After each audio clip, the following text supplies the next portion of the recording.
నల్లని మబ్బులు చుట్టిన చంద్రుడిలా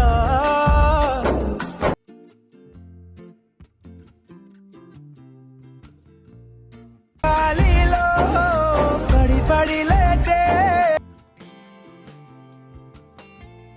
సో మీరు కూడా ఇలా బ్లాక్ అండ్ వైట్లో ఉన్న రీల్స్ని ఎడిటింగ్ చేసుకోవచ్చు.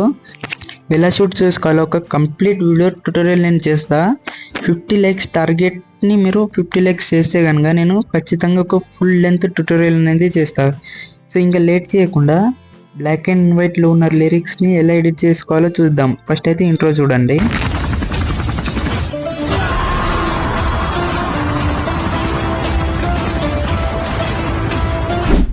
ఫస్ట్ అయితే మీరు క్యాప్కట్ టైమ్ లైన్లోకి మీ క్లిప్స్ ఇంకా ఆడియోని యాడ్ చేసుకోండి.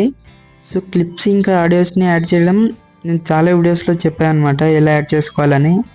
సో ఇది కూడా తెలియకపోతే ఇంకా మీ ఇష్టం. ఇక యాడ్ చేసుకున్న తర్వాత సాంగ్ని తగ్గట్టు మీ క్లిప్స్ని కట్ చేసుకోవాలన్నమాట. నేను వీడియోలో చూపిస్తున్న విధంగా ఎడిట్ చేసుకోండి, కట్ చేసుకోండి. ఎక్కడి వరకు మీకు ఎక్కడి నుంచి ఎక్కడి వరకు క్లిప్ కావాలో వీడియోలో చూపిస్తున్న విధంగా కట్ చేసుకోండి. ఒకసారి క్లిప్స్ని కట్ చేసుకున్న తర్వాత సాంగ్లో బీట్ మార్క్ని యాడ్ చేసుకోవాలన్నమాట.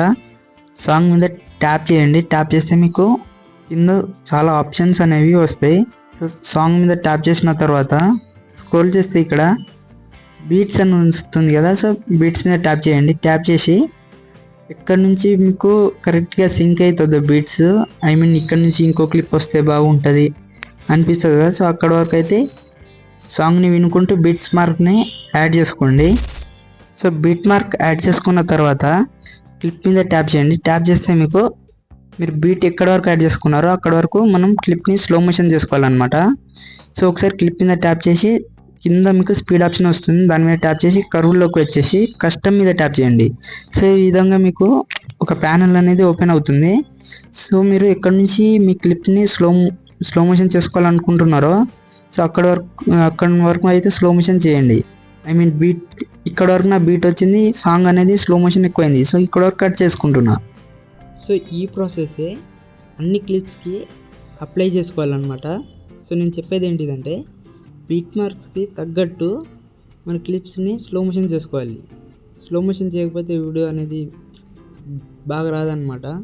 సో ఈ విధంగానే నెక్స్ట్ క్లిప్ మీద ట్యాప్ చేసి స్పీడ్ ఆప్షన్ మీద ట్యాప్ చేసి కర్వ్లోకి వచ్చేసి కస్టమ్ మీద ట్యాప్ చేయండి. ట్యాప్ చేసిన తర్వాత ఈ బార్స్ని కిందకి లాగాలి, కిందకి లాగితే స్లో మోషన్ అవుతుంది. సో ఈ విధంగా బీట్ మార్క్ ఉన్నంత వరకు అయితే మనం స్లో మోషన్ చేసుకోవాలి. సో ఈ బీట్కి తగ్గట్టు ఈ విధంగా అన్ని క్లిప్స్కి యాడ్ చేసుకోండి. సో ఈ విధంగా అన్ని క్లిప్స్ని స్లో మోషన్ యాడ్ చేసుకున్న తర్వాత మనం ఇప్పుడు ఓవర్లేస్ అనేవి యాడ్ చేద్దాం. సో ఓవర్లేస్ ఏంటిదంటే మనం మూన్ ఎఫెక్ట్స్ కానివ్వండి, లేకపోతే సుడిగాలి ఎఫెక్ట్లు, బ్యాక్గ్రౌండ్లో ఎఫెక్ట్స్ వచ్చినాయి కదా, సో ఎఫెక్ట్స్ని ఎలా యాడ్ చేసుకోవాలో చెప్తున్నా. సో ఈ మూన్ని రొటేట్ చేసుకోండి 90 డిగ్రీస్ వరకు. రొటేట్ చేసుకున్న తర్వాత ఫుల్ స్క్రీన్ చేసేయండి. చేసేసి క్లిప్ ఎక్కడి వరకు ఉన్నదో సో అక్కడి వరకు దీన్ని ట్రాక్ చేసుకోండి. ట్రాక్ చేసుకున్న తర్వాత కింద మీరు స్క్రోల్ చేస్తే ఇక్కడ మాస్కింగ్ అని ఒక ఆప్షన్ వస్తుంది అనమాట. సో స్క్రోల్ చేసిన తర్వాత మాస్కింగ్ మీద ట్యాప్ చేసి హారిజంటల్ దాని మీద ట్యాప్ చేయండి. ట్యాప్ చేస్తే 90 డిగ్రీస్ వరకు దీన్ని రొటేట్ చేసుకోవాలి. రొటేట్ చేసుకున్న తర్వాత కింద యారో మార్క్ ఉన్నది కదా, సో యారో మార్క్ని కింద చేస్తే మీకు ఈ విధంగా వస్తుంది. సో ఈ విధంగా వచ్చిన తర్వాత మళ్ళీ మనం మెయిన్ క్లిప్ ఉంటుంది కదా, సో ఆ మెయిన్ క్లిప్ మీద ట్యాప్ చేయండి ఒకసారి. ఈ విధంగా మంచిగా అనేది అడ్జస్ట్ చేసుకోండి మూడ్ని. తర్వాత మెయిన్ క్లిప్ మీద యాడ్ చేసి దాన్ని డూప్లికేట్ చేసుకోవాలి. మెయిన్ క్లిప్ని డూప్లికేట్ చేసుకోవాలి అనమాట.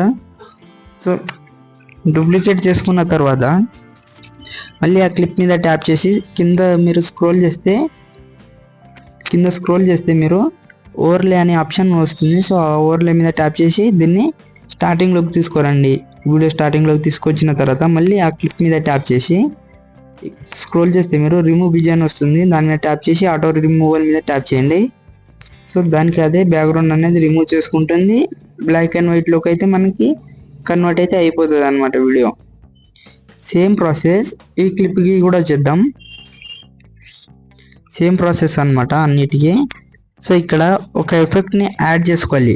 ఎలా యాడ్ చేసుకోవాలంటే ఈ క్లిప్ని నేను యాడ్ చేసుకున్నా కదా, సో ఈ క్లిప్ ఇక్కడ వరకు ఉన్నది. క్లిప్ని స్ప్లిట్ చేసుకోండి. స్ప్లిట్ చేసేసి మిగతా అన్వాంటెడ్ పార్ట్ని డిలీట్ చేసుకున్న తర్వాత సో సేమ్ ప్రాసెస్ దీన్ని క్లిప్ మీద ట్యాప్ చేస్తారు కదా. ట్యాప్ చేసిన తర్వాత కిందకి స్క్రోల్ చేస్తే మీరు మాస్క్ ఆప్షన్ నడుస్తుంది. దాని మీద ట్యాప్ చేసి దీన్ని 90 degrees వరకు రొటేట్ చేసుకోండి. 90 degrees వరకు రొటేట్ చేసుకున్న తర్వాత కింద యారో మార్క్ ఉన్నది కదా, సో యారో మార్క్ని డౌన్ చేస్తే ఈ విధంగా వస్తుంది. సో దీనికి మనం బ్యాక్గ్రౌండ్ డూప్లికేట్ చేసుకొని మళ్ళీ ఫస్ట్ క్లిప్ చేసినట్టు చేస్తే మంచి కనిపించదు అనమాట. సో మళ్ళీ సేమ్ ప్రాసెస్ థర్డ్ క్లిప్కి యాడ్ చేసి చూపిస్తాను మీకు. సో ఒక 3 PNGని అయితే యాడ్ చేసుకోవాలి. ఈ PNGs అన్నీ నేను డిస్క్రిప్షన్లో ఇస్తా, టెలిగ్రామ్ ఛానల్లో పోస్ట్ చేస్తా అనమాట. ఇవి అక్కడ నుంచి మీరు సేవ్ చేసుకోండి. సేమ్ క్లిప్ కింద స్క్రోల్ చేస్తే మాస్క్ ఆప్షన్ వస్తుంది. మాస్క్ కింద ట్యాప్ చేసి యారో బటన్ ఉన్నది కదా, సో దాన్ని డ్రాగ్ చేయండి. డ్రాగ్ చేసి ఈ విధంగా అయిపోతుంది. ఇప్పుడు క్లిప్కి సెట్ అయ్యే విధంగా అడ్జస్ట్ చేసుకోవాలి. అడ్జస్ట్ చేసుకున్న తర్వాత అన్వాంటెడ్ పార్ట్ని డిలీట్ చేసుకోండి. సో ఈ విధంగా మొత్తం క్లిప్కి మొత్తం రీల్ని ఎడిట్ చేసుకోండి. నేను ఫుల్గా చేస్తే చాలా లేట్ అవుతుంది అనమాట. వీడియో లెంత్ అయితే చాలా అయిపోతుంది. సో ఈ విధంగా అన్ని క్లిప్స్కి యాడ్ చేసుకున్న తర్వాత గ్యాలరీలోకి సేవ్ చేసుకుందాం. ట్యూటోరియల్ కనుక మీకు నచ్చితే లైక్ చేసి, షేర్ చేసి, సబ్స్క్రైబ్ చేసుకోండి. సో ఇలాంటి ట్యూటోరియల్స్ ఇంకా చాలా చేస్తా, సపోర్ట్ అయితే చేయండి.